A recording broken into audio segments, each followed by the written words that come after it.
Bonjour, bienvenue dans Mon œil, le podcast engagé de l'ONG Public Eye. Public Eye regarde là où les multinationales voudraient qu'on détourne leur regard, et c'est aussi le but de ce podcast.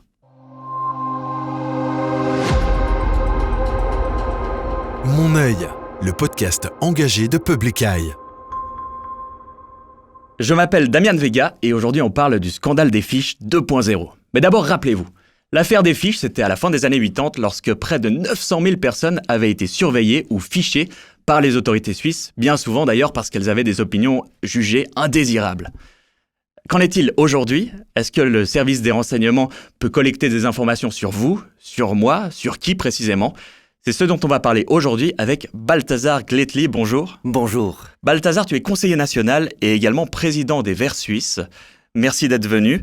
Je sais que tu t'intéresses aussi de près aux enjeux du numérique et à la protection des données. Certainement oui, parce que c'est un enjeu très important et c'est un enjeu aussi de plus en plus important avec la numérisation. C'est un enjeu majeur et je te propose d'abord de commencer par un petit reportage qui va nous faire un saut dans l'histoire dans les années 90. Une gigantesque base de données compilée par la police fédérale. Sympathisants de gauche, voyageurs, élus, citoyens, en tout 900 000 Suisses fichés. 22 novembre 1989, un rapport politique révèle l'affaire des fiches. Or, selon le rapport, ce fichier ne contient pas que des secrets d'État. Il y est noté des faits sans importance réelle. Une surveillance étatique arbitraire qui débouchera sur une révolte citoyenne, notamment on dénonce un État tantôt fouineur, sniffer ou policier. Alors ça, c'était il y a près de 30 ans. Qu'en est-il aujourd'hui ? Je sais que tu es venu toi-même avec des données que le service de renseignement vous a fournies.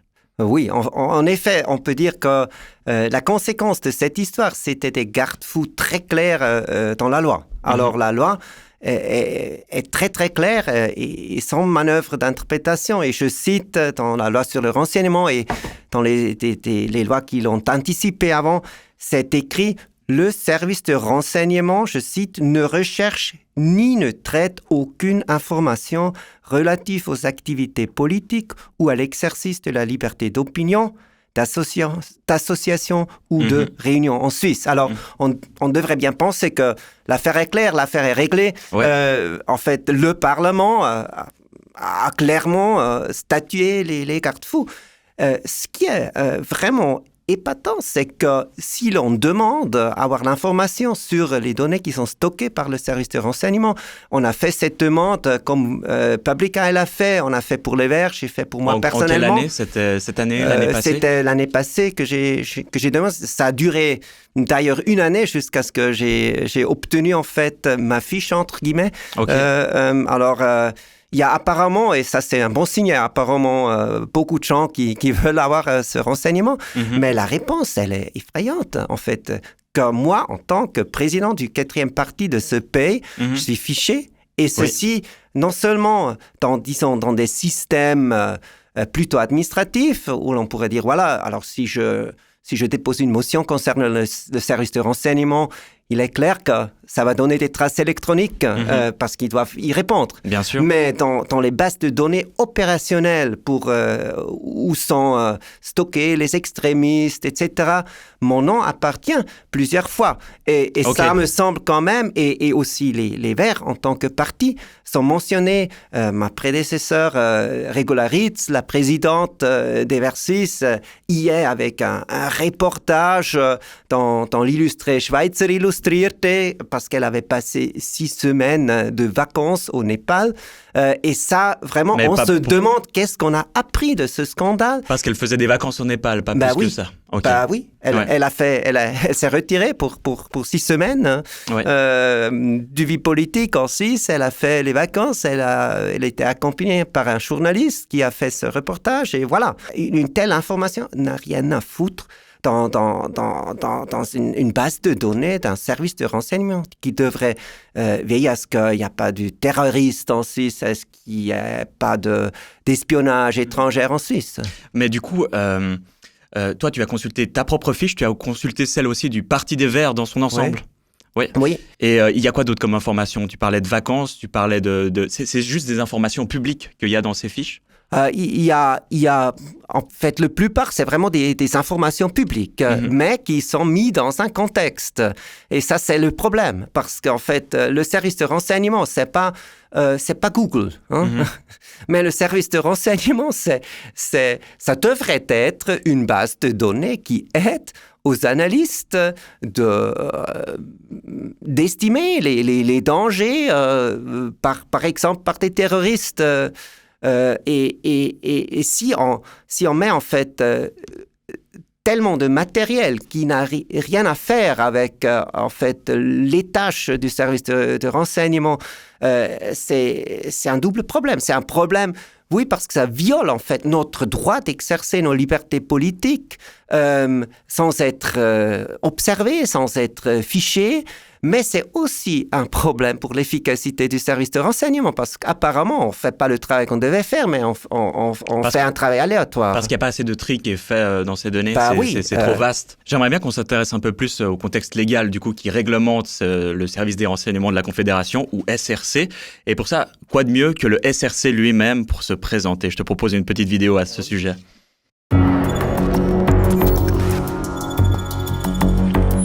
Le service de renseignement de la Confédération, SRC, travaille pour la liberté et la sécurité de la Suisse. Le SRC préserve la liberté d'action de notre gouvernement. Il lutte contre le terrorisme, l'espionnage, l'extrémisme violent et la propagation des armes de destruction massive. Alors on parle d'espionnage, d'extrémisme violent. Toutes ces catégories-là, ça semble pas être l'apanage des Verts, c'est pas le...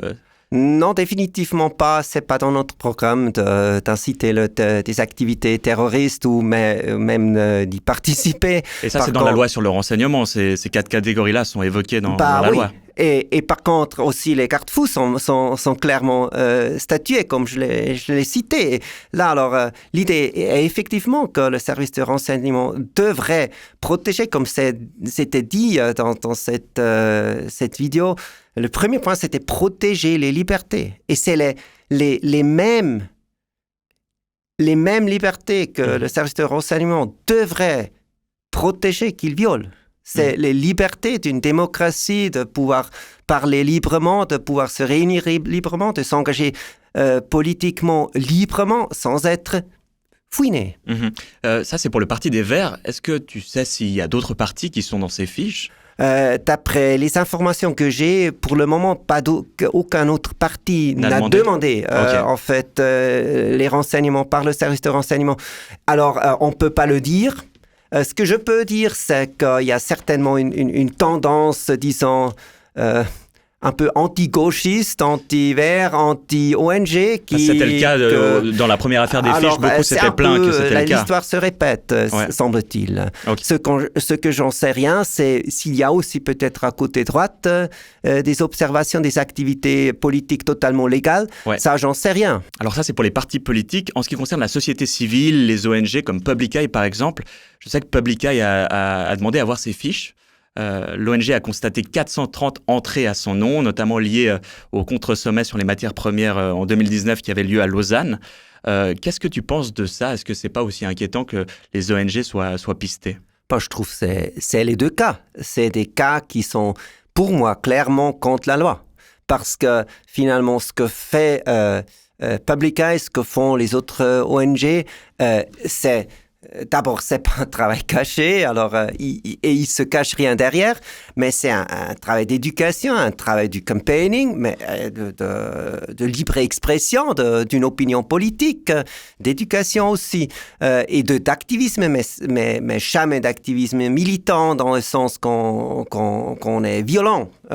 Et alors, ça veut dire que là aussi, le service de renseignement ne respecte pas les garde-fous que le législateur lui a donnés. Et pour moi, le problème à fond, c'est que ça pourrait aussi éviter que des gens s'engagent. Ça pourrait avoir un effet, on appelle ça en anglais « chilling effect », ça veut dire que les gens qui... Donc de refroidissement. S'ils ont un soupçon que en s'engageant, par exemple, au sein d'une telle conférence, au sein d'une organisation comme Public Eye, au sein d'un parti politique complètement légal comme les Verts, que juste en faisant ça, il entre dans l'œil de l'État, dans l'œil, en fait... Mais tu penses que ça aura vraiment un effet? Parce que j'ai l'impression que la plupart des gens sont quand même assez indifférents. En fait, on l'appelle... Dans mon intro, j'ai parlé de scandale des fiches 2.0, mais en fait, il n'y a pas vraiment de scandale. Et c'est peut-être ça le scandale. Il y a des effets. Il y a des personnes qui, par exemple, n'ont pas été naturalisées parce qu'il y avait des entrées dans leurs fiches. Il y a aussi, en fait, des efforts, même...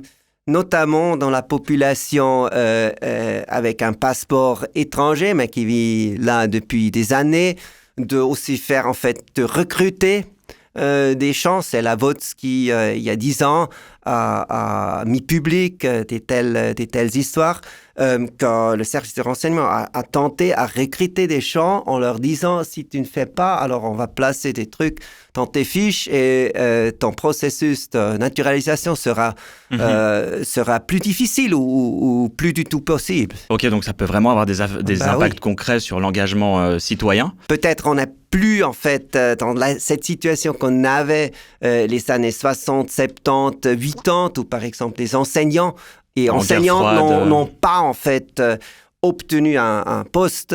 Il y avait des cantons qui ont systématiquement consulté quand on avait un poste d'enseignement qui était ouvert. On a consulté les dossiers de toutes les applicants et on a mis en dehors ceux qui étaient trop proches des communistes, du socialisme. Qui étaient fichés, en fait. Voilà. Mais là, on est quand même dans un autre contexte. On est en 2022 et... oui, mais ça donne aussi de nouvelles possibilités techniques. Hein. Oui, parce bien sûr. Parce qu'à l'époque, on avait des fiches. Et on avait en fait des objets d'observation. Hein. C'était ceux qui avaient une carte d'indice auquel on faisait référence dans ces registres. Et c'est moins pratique. Enfin, il faut collecter ces données. Oui. Il faut aujourd'hui avec le numérique, à main ou faire des remarques à main. Alors ça limite en fait l'ampleur des données qui sont stockées. Et bien sûr. Maintenant, avec l'électronisation, la numérisation de tous ces dossiers, ça veut dire que il y a la possibilité de faire une recherche sur mots-clés, sur tout le contenu. Alors, quand moi, j'ai reçu, en fait, la réponse, et quand les Verts ont reçu la réponse, et j'imagine c'est de même pour Public Eye, on était, dans la lettre d'accompagnement, c'était clairement statué, vous n'êtes pas un objet d'intérêt officiel. Voilà. D'accord. Voilà. D'accord. Mais alors, pourquoi on est quand même dans les fiches? C'est ça la question qui se pose.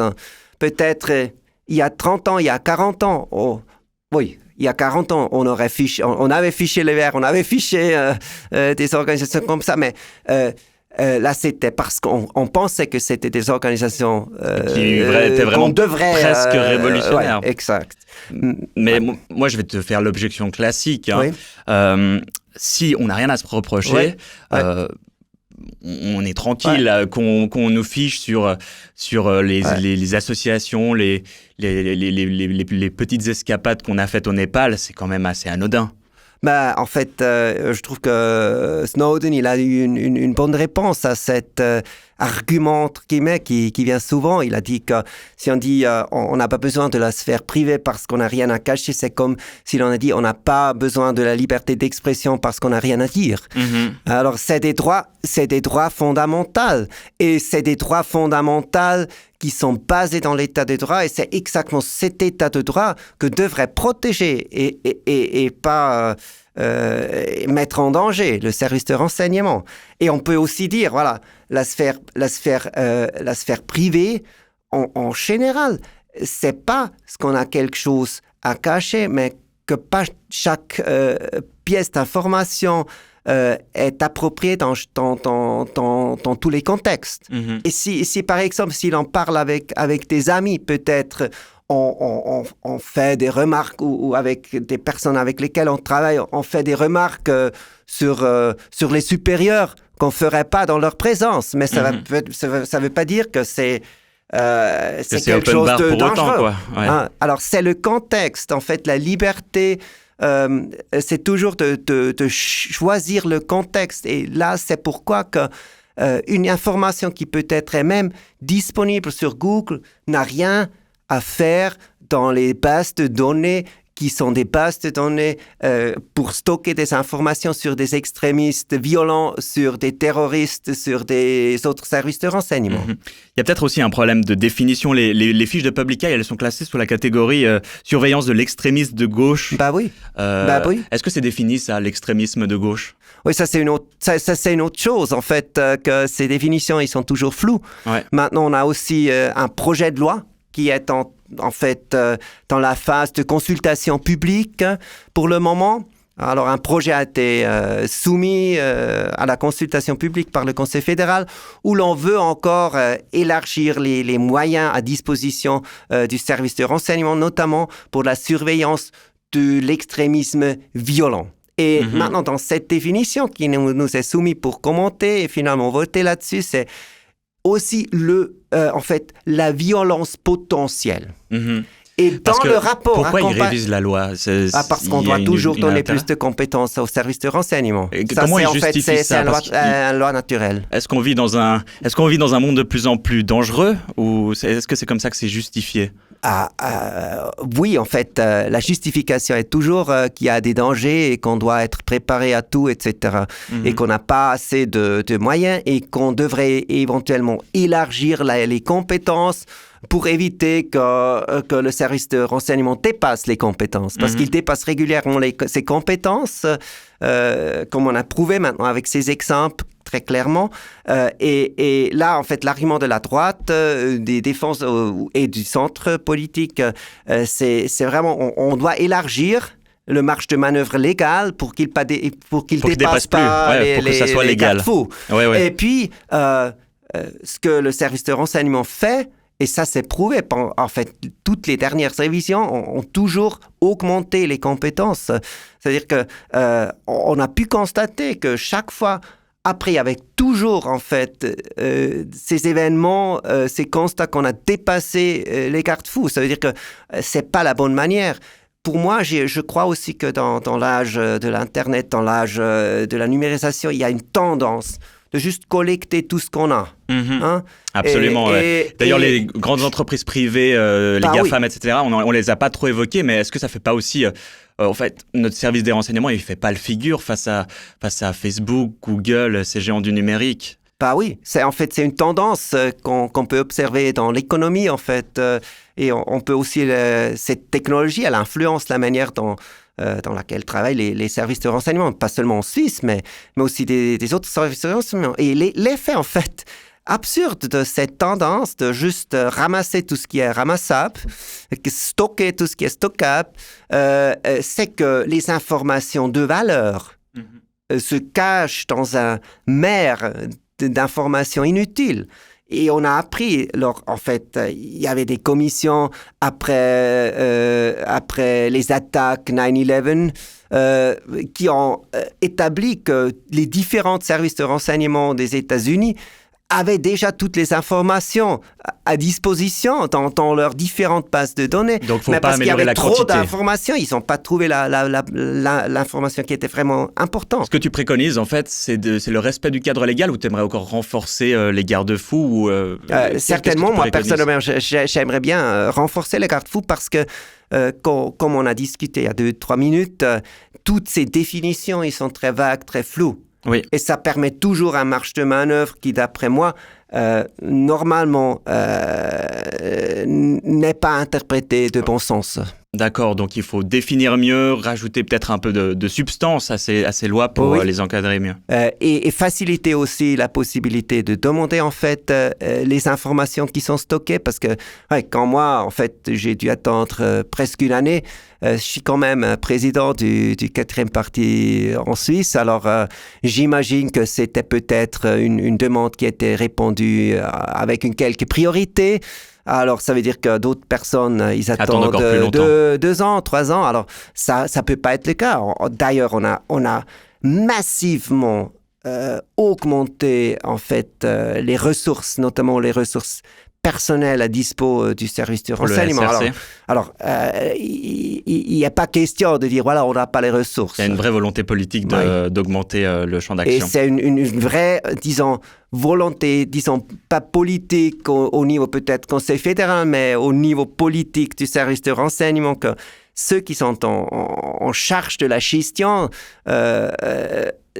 ils ont apparemment, d'abord, ils voulaient ou ils pouvaient rien apprendre de ce qui s'est passé, parce que si tu parles en fait de l'affaire des fiches 2.0, c'est pas vrai, parce qu'il y en avait d'autres affaires de fiches 2.3, c'est peut-être 4 ou 5.0. Ici, cette affaire, parce qu'il y avait aussi au début des années 2000, il y avait la commission de gestion qui a publié un rapport, qui a critiqué, qui avait là déjà de nouveau des centaines de milliers de fiches. Juste 10 années après ce qu'on avait fait en fait. Et c'est pas la première fois. Et ça devient pire avec la numérisation et ça devient pire avec les nouvelles compétences. Merci beaucoup pour cette analyse, Balthazar Gletli. Merci pour l'invitation. Et merci à vous de nous avoir écoutés. Vous pouvez vous abonner pour recevoir la suite des épisodes sur YouTube ou la plateforme audio de votre choix. On attend vos retours en commentaire et on vous dit à la prochaine. Mon œil, le podcast engagé de Public Eye.